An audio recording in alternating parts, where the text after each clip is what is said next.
Hello everyone, this is Vivek and welcome back to temperament of traders. देखते हैं आज के मेजर ट्रेड्स क्या रहे और उसके पीछे का लॉजिक क्या था। बैंक निफ्टी आज फ्लैट ओपन हुआ और यहाँ पे इनिशियली एक सेलिंग आया और उसके बाद से एक शार्प रिवर्सल आया यहाँ पे और कॉल के प्रीमियम पे एक अच्छा स्ट्रेंथ देखने को मिला था। यहाँ पे मैंने भी एंट्री लिया था। यहाँ पे जैसे ही आज का ओपनिंग ये ब्रेक कर रहा था और नेक्स्ट मिनट ही वो इन्वर्टेड हैमर बना दिया। यहाँ पे एक एसएल बुक करना पड़ा था। आप देख सकते हैं 300 क्वांटिटी मैंने एंट्री लिया था और अप्रॉक्सीमेटली 70 पॉइंट के आसपास का यहाँ पे एसएल भी बुक करना पड़ा। उसके बाद से मार्केट साइडवेज रेंज में ट्रेवल किया और यहाँ पे एक प्राइस एक्शन क्रिएट किया जिसने यहाँ पे स्पॉट के चार्ट से यहाँ पे जितने एंट्री लिया होगा उसको एक अच्छा प्रॉफिट मिला होगा। बट यहाँ पे मैंने एंट्री नहीं लिया था क्योंकि प्रीमियम के चार्ट पे वो स्ट्रेंथ नहीं देखने को मिला, जिसके वजह से मैंने यहाँ पे एंट्री नहीं लिया था। हाँ, उसके बाद से जैसे ही मार्केट एक ये रेंज बना के इस रेंज को जब ब्रेक कर रहा था, यहाँ पे मैंने एक छोटे क्वांटिटी में ही एंट्री लिया था क्योंकि यहाँ पे जो फ्लक्चुएशंस थे आज वो काफ़ी ज़्यादा थे और 70 पॉइंट 80 पॉइंट के प्रीमियम पे फ्लक्चुएशंस देखने को मिल रहे थे छोटे कैंडल्स में भी। तो यहाँ पे मैंने 150 क्वांटिटी में ही एंट्री लिया था और एक अप्रॉक्सीमेटली यहाँ पे 60 पॉइंट के आसपास का एक टारगेट बुक किया मैंने। उसके बाद से मार्केट यहाँ पे जो रेजिस्टेंस था मेजर 53,000 का राउंड नंबर यहाँ तक प्रोसीड हुआ और यहाँ से मुझे एक रिवर्सल एक्सपेक्टेशन था जो कि आज नहीं हुआ। और जनरली क्या होता है कि मंथली एक्सपायरी में जब भी मार्केट एक वन वे साइड मूव कर जाता है तो वहाँ से रिवर्सल्स आने के चांसेस काफ़ी ज़्यादा रहते हैं 100-200 पॉइंट्स के। बट यहाँ पे जो पुट के प्रीमियम पे जो रिवर्सल्स का मैं एक्सपेक्टेशन कर रहा था वो नहीं मिला यहाँ पे। और जितनी बार भी मैंने यहाँ पे 2-3 बार पुट में एंट्री लिया था, तीनों बार मुझे यहाँ पे लॉस बुक करना पड़ा अपने मेजर क्वांटिटी में। और यहाँ पे वापस से जब ये बाइंग आया, यहाँ पे जो सेलिंग आया था इसको डिफाई करके ये बाइंग जब आया 900 के लेवल को क्रॉस किया था, देन यहाँ पे मैंने एक कॉल साइड भी एंट्री लिया था ये सोच के कि यहाँ पे रेजिस्टेंस में भी आज ब्रेक कर जाए, बिकॉज सेलर्स जो है वो नीचे प्रोसीड नहीं कर पा रहे हैं या फिर मार्केट को डाउन नहीं कर पा रहे हैं। तो यहाँ पे ये एक्सपेक्टेशन था जिसके वजह से यहाँ पे तीनों बार मुझे लॉस बुक करना पड़ा। कॉल साइड भी लॉस हुआ और पुट साइड भी लॉसेस हुए। ओवरऑल आज का जो लॉसेस है अप्रॉक्सीमेटली 48,000 के अप्रॉक्सीमेटली लॉसेस हुए। और इस महीने मेनली अभी यही चल रहा है कि 2-3 दिन प्रॉफिट होता है, फिर उसके बाद एक लॉस डे आ जाता है और जो वो लॉस होता है वो साइडवेज मार्केट में काफ़ी एक्सीड हो जा रहा है। कई बार ऐसा होता है साइडवेज मार्केट में, हम हमेशा से बोलते हैं कि आप कई बार ओवर ट्रेडिंग कर देते हो या फिर आपको बार बार ऐसा लगता है कि छोटे जो प्राइजेक्शन या फिर रेंज ब्रेकआउट्स हैं वो सस्टेन कर जाएंगे, जिसके वजह से लॉसेस एक्सीड करते हैं। इस मंथ आप देख सकते हैं कि मेरे भी दो जो मेजर लॉसेस हुए थे, एक दिन 55,000 के अप्रॉक्सीमेटली लॉस हुआ और आज के दिन भी अप्रॉक्सीमेटली 50,000 के आसपास लॉस हुआ है। ये दोनों एक साइडवेज रेंज में ही लॉस हुआ है क्योंकि इस दिन क्या होता है कि जनरली हम एक्सपेक्ट करते हैं कि कोई एक रेंज रहता है वो ब्रेक करेगा मार्केट और उसमें बार बार वो आप ट्राई करने जाते हैं और वहाँ पे बार बार एसएल देखने को मिलता है। आज के दिन इतना ज़्यादा फ्लक्चुएशंस था मार्केट में, जो प्रीमियम थे कॉल के और पुट के दोनों काफ़ी ज़्यादा फ्लक्चुएशंस थे और एक 2-2 मिनट में ही 70 पॉइंट 80 पॉइंट्स के रिवर्सल्स आ जा रहे थे। इसके वजह से आज लॉसेस भी ज़्यादा हुए। जितनी बार भी यहाँ पे लॉसेस बुक करने पड़ रहे थे, यहाँ पे आप देख सकते हैं कि जो प्रीमियम में चेंजेज आ रहे हैं वो 70 पॉइंट 80 पॉइंट के चेंजेज आ रहे हैं, जिसकी वजह से एसएल्स भी काफ़ी ज़्यादा आज लेना पड़ा और बड़े एसएल्स लेने पड़े और लॉसेस एक्सीड कर गए। कई बार ऐसा होता है कि मंथ आपके अकॉर्डिंग नहीं जाता है या फिर आप जो डायरेक्शनल मार्केट सोचते हो, मोमेंटम बेस्ड जो ट्रेड सोचते हो, वो आपको ज़्यादा नहीं मिल पाता है उस मंथ में। तो आपको इसको एज ए बिजनेस सोचना है। आपको ये सैलरी वाइज नहीं सोचना है कि हर मंथ आपको सेम एक पर्टिकुलर अमाउंट सैलरी जैसा जनरेट हो जाएगा। ऐसा नहीं होगा ट्रेडिंग में। कई बार ऐसा होगा कि आपका मंथ अच्छा जाएगा, कई बार आपका मंथ हो सकता है कि न्यूट्रल भी चला जाए या फिर निगेटिव चला जाए।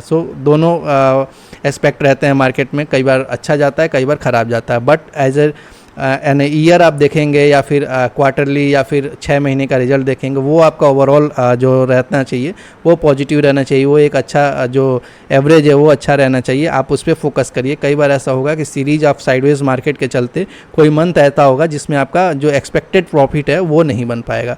जैसा कि ये मंथ मेरा जो एक्सपेक्टेड प्रॉफिट रहता है वो नहीं बन पाया, इसी वजह से क्योंकि मार्केट आप देखेंगे तो 7-8 दिन साइडवेज रहा और जो ब्रेकआउट भी मिले वहाँ पे तो रिवर्सल्स काफ़ी तेज़ थे, जिसके वजह से कई बार लॉसेस लेने पड़े।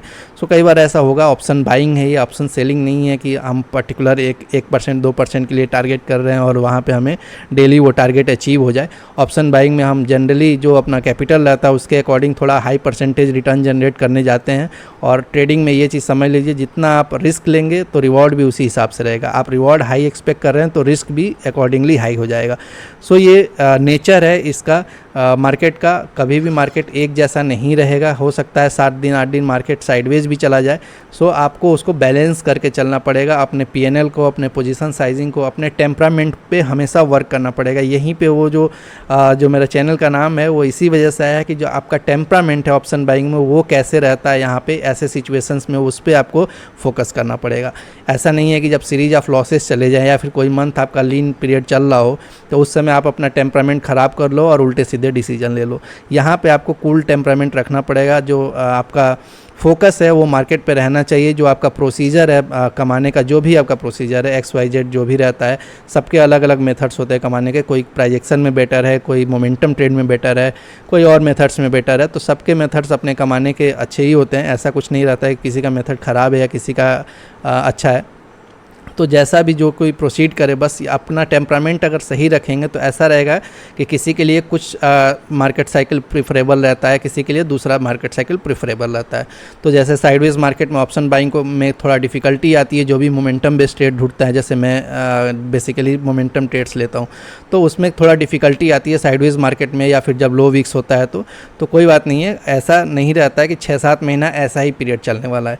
आपको 2 महीना अगर लीन पीरियड भी चलता है, देन आपको फोकस अपना नहीं तोड़ना है। जो आपका प्रोसीजर है उस पर आप बने रहिए और फिर से वो पीरियड आएगा, फिर आपको उस हिसाब से फिर चेंज करना पड़ेगा। हाँ, लेकिन जो डायनेमिक माइंडसेट में हमेशा बात करता हूँ वो इसलिए बात करता हूँ कि जैसे अकॉर्डिंगली आपको अपना एसएल टारगेट और पोजीशन साइजिंग पे वर्क करना होगा। ये आप भले ही आपका प्रोसीजर सेम है कि हम मोमेंटम ट्रेड कैच करते हैं या फिर प्राइस एक्शन बेस्ड ट्रेड करते हैं, लेकिन जो आपका प्रोसीजर एक रहता है कि जो आपका पोजीशन साइजिंग हो गया या फिर एसएल टारगेट कब कैसे लेना है, वो मार्केट साइकिल पे डिपेंड करता है।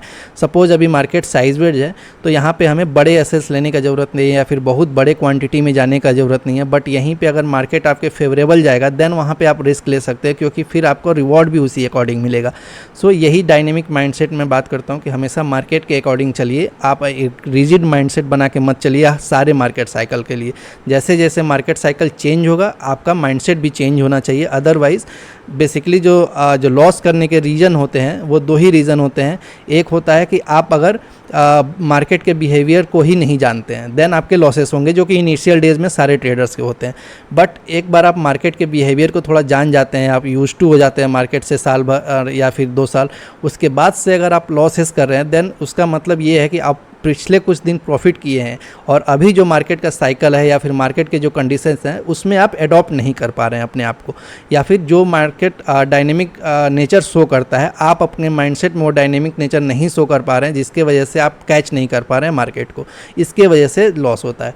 सो इन दोनों एक्सपेक्ट में हम डिटेल्स में भी एक वीडियो बनाएंगे जिस पे हम बात करेंगे कि कैसे डायनेमिक माइंडसेट रखना है मार्केट में और कैसे अपना टेम्परामेंट सही रखना है जब भी आपका ऑप्शन बाइंग में एक लीन पीरियड चले या फिर न्यूट्रल फेज चले, उस समय आपका टेम्परामेंट कैसा रहना चाहिए वो काफ़ी इंपॉर्टेंट हो जाता है, क्योंकि इसे हम सैलरी वाइज नहीं ले सकते हैं। ये एक बिजनेस है, हो सकता है कि कुछ महीने आपका उतना प्रॉफिट जनरेट ना हो जितना आप एक्सपेक्ट कर रहे हो, बट ओवर द ईयर आपका जो एवरेज प्रॉफिट है वो मेंटेन रहना चाहिए, वो मोर और लेस सेम रहना चाहिए, क्योंकि वो काफ़ी ज़्यादा इंपॉर्टेंट हो जाता है किसी भी ट्रेडर के लिए।